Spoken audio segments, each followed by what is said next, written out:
Yes महोदय, हमारे संविधान निर्माताओं ने इतिहास, देश की संस्कृति तथा देश के लोगों की सुविधा को ही ध्यान में रखकर हिंदी को राजस्थान का राजभाषा स्थान दिया था। इस भावना की अभिव्यक्ति प्रधानमंत्री पंडित जवाहरलाल नेहरू ने 30 जुलाई 1956 को संसद में की थी। उन्होंने स्पष्ट रूप से कहा था, हिंदी को किसी भाषाई ज्येष्ठता के कारण अखिल भारतीय भाषा नहीं बनाया गया, बल्कि इसलिए बनाया गया क्योंकि यह अधिकांश भागों में फैली हुई है। पैरा, हमारा इतिहास इस बात का गवाह है कि जिस भाषा को राजभाषा का स्थान दिया गया है वह 13वीं 14वीं शताब्दी से ही देश में उभरने लगी थी। यह भाषा देश के किसी कोने विशेष में नहीं बल्कि अनेक भागों में धीरे धीरे उभरी। Full stop. यह अपने समय में भक्तों और संत, कवियों, व्यापारियों, सैनिकों तथा आम लोगों की बोलचाल की भाषा रही और इसी कारण हिंदी में ग्राह्यता का विलक्षण गुण पैदा हो सका और उसकी समन्वय शक्ति बढ़ सकी। साथ ही उसमें हमेशा लचीलापन भी बना रहा।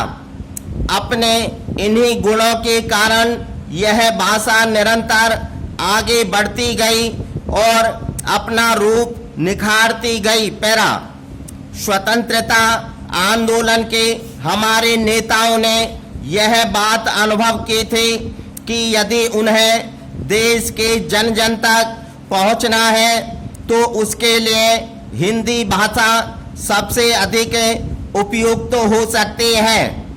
इनके इस निर्णय के पीछे न तो किसी भाषा की उपेक्षा करने की भावना थी और न ही किसी भाषा विशेष को ऊंचा दर्जा देने की सोच थी। उनका उद्देश्य तो केवल एक ऐसी भाषा का सहारा लेना था जिससे वे अपनी बात लोगों तक पहुंचा सकें।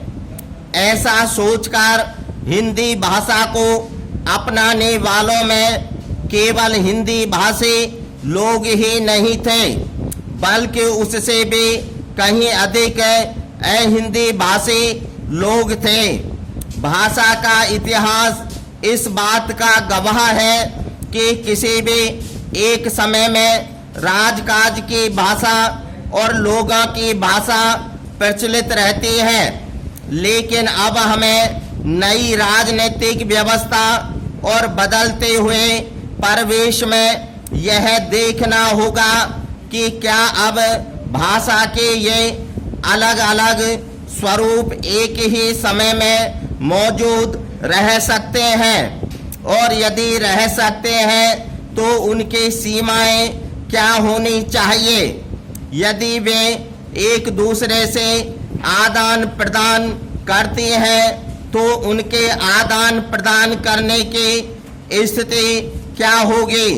इन सभी प्रश्नों का उत्तर ढूंढते समय हमें ये बातें ध्यान में रखनी चाहिए कि अब हम किस राजनीतिक व्यवस्था में रह रहे हैं। स्टॉप।